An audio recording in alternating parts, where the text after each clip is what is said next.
é que eu tenho cliente no mundo inteiro. Então, assim, meu cliente em Angola, meu cliente na Bélgica, eles tinham os mesmos problemas, principalmente com criação de filho. Sim. Então, tem questões que são universais. A gente tem muita diferença de cultura, a gente tem muita coisa que é pertencente a um grupo de pessoas, mas a gente tem muita coisa que é pertencente à natureza humana. Verdade. Então, eu observava que os dramas eram muito parecidos e que a forma com que eu ajudava elas a lidarem com aquelas situações ajudavam muito. As pessoas falavam, cara, eu fiz isso e deu muito certo. Eu fiz meu filho estava resistindo e tal, eu fiz aquilo que você me falou e deu muito certo. E eu atendi uma menina de 8 anos, essa menina de 8 anos que me inspirou o livro. E ela era muito independente, muito inteligente, confrontava muito a mãe, tinha uma relação muito combativa com a mãe, com 8 anos. 8 anos. E aí eu sentei com ela e falei, vamos fazer uma agenda aqui para você. Você tem um iPhone, você tem... Ela já era toda esperta. Falei, você vai ser autônoma. Você vai regular a sua própria vida. Você vai acordar sozinha, você vai se arrumar sozinha, você vai fazer tudo sozinha. Eu quero que quando você chegar, sua mãe fique assim, uau, em vez dela brigar com você, porque ela falava assim, minha mãe não quer que eu brigue, mas 7 horas da manhã ela já tá gritando na minha cabeça. E é aquela história da expectativa do adulto, que quer que a criança opere no tempo dele. Sim. Entende? E a criança, o tempo é algo subjetivo. A criança não percebe o passar do tempo. Se a gente não tiver relógio, se a gente não tiver, a gente é adulto. A gente às vezes se perde dependendo do que está fazendo. Sim, é verdade. Então a criança, ela vai escovar o dente, ela vai começar a cantar. Aquilo ali, pronto, ela já virou a Beyoncé. Ela já, entendeu? Ela já está imaginando, ela já está... Então tem muita essa desconexão entre a expectativa do adulto e o que a criança pode entregar. Perfeito. Sim. Então, a criança, quando o pai e a mãe brigam o tempo inteiro, chama atenção o tempo inteiro, critica o tempo inteiro, essa criança realmente ela se sente incompetente. Entendi. E, cara, eu não sei vocês, mas para mim a pior sensação do mundo é você se sentir incompetente. Sim, sim. Né? Concordo. Não é assim, cara? Eu fico enlouquecido. Quando você fala, cara, eu sou ruim no que eu faço. Caraca. Tipo assim, eu tô falhando na vida, né? Hoje eu tô vivendo muito essa história. Você sabe, eu tenho um filho vai fazer 1 ano, que é um bebezinho, tá começando agora, e ao mesmo tempo eu ganhei um outro filho, que já aqui é o meu enteado, que veio se mudar para morar comigo quando agora tá com 13 anos, mas tava com 11, acabado de fazer 12 quando veio. Eu conheço ele desde que ele tem 9 e tava com 12. Então a gente passa muito por isso que você tá falando, das cobranças, de como cobrar, até onde deixar. E às vezes é isso, pô, deixa ele fazer, não deixa ele fazer, ele tá fazendo um negócio ali, não tá fazendo. Então, assim, tenho percebido muito isso, como é difícil pra caramba, nos 2 casos, né? O bebê é a mesma coisa. Minha esposa essa semana falou assim, esses dias agora, esses meses, vamos, sei lá, mais pra trás aí. Ela falou assim, ele começou a pegar umas coisas, o bebê, pega tudo. E eu começava a tirar do lugar, tirar daquela. Ela falou, não tira. Vamos ensinar ele a não mexer. Vamos dizer não, para ele saber onde ele pode. Eu fiquei meio assim, meu Deus, isso vai dar certo. Esse moleque... Não é que dá certo? Ele já não mexe mais nas coisas que a gente fala para não. De vez em quando, né, ele olha para nossa cara. Mas ele sabe que não pode. Se tu ri, aí ele sabe que é tipo... Não, aí ele vai rapidinho e mexe até a gente chegar nele.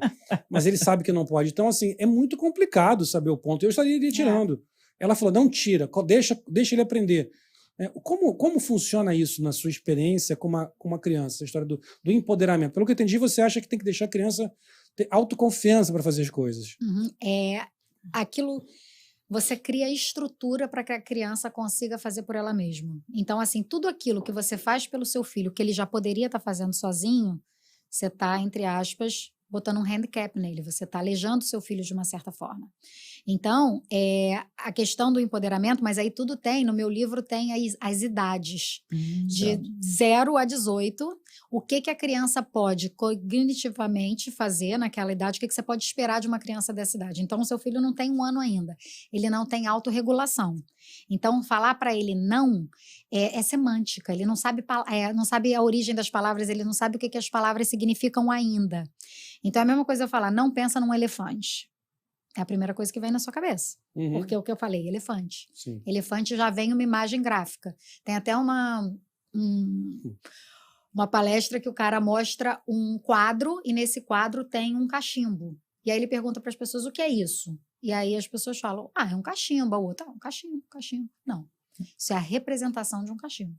Perfeito. Isso aí. Entendeu? O cachimbo em si é outra coisa. Aquilo ali é uma pintura que retrata é a Aham. representação de um cachimbo. Sim. Então, quando você fala numa palavra, a pessoa, você entende o que que é. Mas a criança, ela não tem esse vocabulário, ele não tem esse database ainda de fazer a referência. Ele não tem, eu falo que a gente tem na nossa cabeça, a gente vai colocando os arquivos de computador. Uhum. Então, você vê um negócio aqui, você vai lá e você puxa na sua memória, vai no seu arquivo rapidinho, seu cérebro, e você vai fazer uma referência. Eu sei que isso é uma caneca. A criança não necessariamente sabe que isso que é uma caneca. Ou que essa caneca quebra. Por exemplo, por que que ele não pode mexer na caneca? Porque a caneca quebra. Uhum. Ele pode entender, com a idade que ele tem, que se ele mexer pode fazer dodói. Uhum. Então, em vez de falar não para criança, porque às vezes tem criança, já vi criança fazendo assim, a mãe fala nananina não, a criança chega perto da tomada, vai na tomada assim, nananina não, vai lá e toma. Vai lá e ó. Ela avisou pra tomada. Exatamente, porque ela não sabe que não é uma proibição, essa é a história. Entendi. Ela começa a associar. Ela vai aprender? Sim. Vai. Provavelmente a criança já vai começar a associar que quando fala não, aquilo é uma proibição. Mas não necessariamente. Entendi. Então, e tem uma outra coisa. De 0 a 3, por exemplo, a criança é tudo impulso. Então, você pode dizer não, mas a curiosidade dela de pegar aquilo, de pegar a textura, de saber, se eu pego aqui é gelado, se eu pego aqui é quente, se eu Entendi, pego ali entendi. tem... Sabe? Então, a criança é natural e instintivo ela ser curiosa. Então, você pode dizer, isso faz dodói. Isso Entendi. faz dodói no neném. Qual é o nome do seu filho? Nicolas. Nicolas, isso faz dodói, faz bubu. Aqui nos Estados Unidos fala muito isso. Isso machuca, filho. Isso não pode pegar, isso é decoração. Você vai explicando. Primeiro aumenta o vocabulário dele. Ótimo. Ele vai começando a fazer esses registrozinhos. Ele pode não fazer uma associação imediata, mas de tanto ouvir ele vai. E ele começa a aprender. E mais do que censurar, o não é uma proibição, é uma censura. Entendi. Você explica a consequência. Então, por que que ele não pode botar a mão na tomada? Porque dá choque. Sim. Dá choque e faz dodói no neném. E aí é diferente. Não faça isso, é uma proibição. Isso faz dodói, é uma proteção. Entendi. Ah. Entende? Olha Aí a diferença. chega a tia e fala, não, Eu falo algumas coisas. Tá, pô, aí estragou. Eu já fiz alguma coisa tipo, de dodói, já falei coisa de dodói. Por exemplo, a água do gato que ele mexe. Eu já não sei como eu falo só que não pode. Mas assim, a tomada eu falo. Eu já falei pra ele, fala dodói. Pelo menos não toma, Agora, né? por exemplo, Ele toma, o que se que eu deixar faço ele toma. se eu chego na casa e tem sabe aquelas molinhas que fica atrás do porta de banheiro? Sei. Aham. O que que eu faço? Ele vai em todos os banheiros da casa, E fica assim. arranca... Não, ele não fica assim. Ele arranca, porque ele é um brutinho, ele arranca a molinha e quando eu olho ele tá pela casa com aquilo de chupeta na boca, andando pra lá e pra cá. É. O que eu faço? Eu rio. É.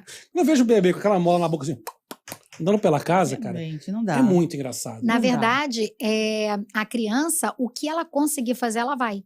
Que engraçado. O que ela conseguir botar a mão e fazer, ela vai fazer. O instinto dela é maior. Por isso que nada substitui a supervisão parental. Perfeito. Porque eu vejo muitos pais sentados e vendo o filho... Aquela criança não tem autorregulação. Sim. Se você não tiver, por exemplo, na piscina, eu vejo isso muito aqui. Pessoa sentada, a criança indo para a água ou indo muito perto da água, tem que estar na distância do seu braço. Sim, Você tem que poder sim. catar essa criança. Sim. Então, se uma janela... Tem gente que brinca, e eu vejo isso corriqueiramente. Faz foto com a criança perto da janela, faz foto com a criança na janela. Ela não faz essa associação que se ela for sozinha, ela cai. Sim. Então, perto de coisa que não pode, não pode. Não pode ficar. Né? Outra coisa que eu vejo que os pais às vezes fazem com criança de tipo 5, 6 anos, uma vez eu presenciei essa cena, a criança saiu disparada na frente do carro, soltou da mão e saiu. O pai, quando pegou, falou, isso mesmo, se joga mesmo na frente do ônibus para você ver. Fala quanto. A criança não pega ironia, a criança não sabe que aquilo é sarcasmo. Então, você nunca fala para a criança aquilo que você não quer. Você tem que falar exatamente no positivo. Então, a educação positiva é muito isso. Em vez de você criticar o seu filho ou reprimir pelo que ele faz, ensina ele a fazer o certo. Certo. Então, assim, esse aqui, essa caneca machuca o neném, mas esse aqui é plástico, esse pode. Então, Nicolas, esse aqui é pro Nicolas, esse aqui é da mamãe. Entendi. Isso Entende? é uma coisa... legal! Isso é muito legal. Isso é uma coisa que eu tento fazer. A gente tenta fazer. Tanto que uma vez a gente estava no lugar e ele foi na cozinha. A gente não quer que ele vá na cozinha, que é perigoso. Uhum. Só que é muito complicado. É. Não pode, tá quente, filho, vai machucar. Mas tem uma portinha lá, que tem uns negocinhos do gato, aí o que a gente inventou? Exatamente isso, assim, essa é a sua porta, essa você pode. Exatamente. Eu também achei, falei, cara, se eu digo tudo não pro moleque, qual é a graça, cara? Ele vai ter... Você vai delimitar o espaço dele. Exato. E aí você vai focar no que pode, Isso. em vez do que não Entendi. pode. Legal. Entende? Então você vai falar assim, aqui é tudo seu, olha aqui, todo esse espaço aqui é pra você. Entendi. E você delimita, daqui pra cá não pode passar. Aqui pra lá é o espaço da mamãe, aqui é só adulto, coisa chata, coisa de adulto, que faz dodói pro Entendi. neném. Dodói Aqui pro é neném. só pra você. Quando tudo é não, Aqui tudo é é sim, safe, né? exatamente. Você não tem o... Se tudo é não pode, vai falar, É pô, mas eu isso. não posso nada, eu vou fazer tudo. Ah, tô chato. Né? Tem que Exatamente. Ou eu vou fazer escondido. Quando ele não estiver olhando, eu vou fazer.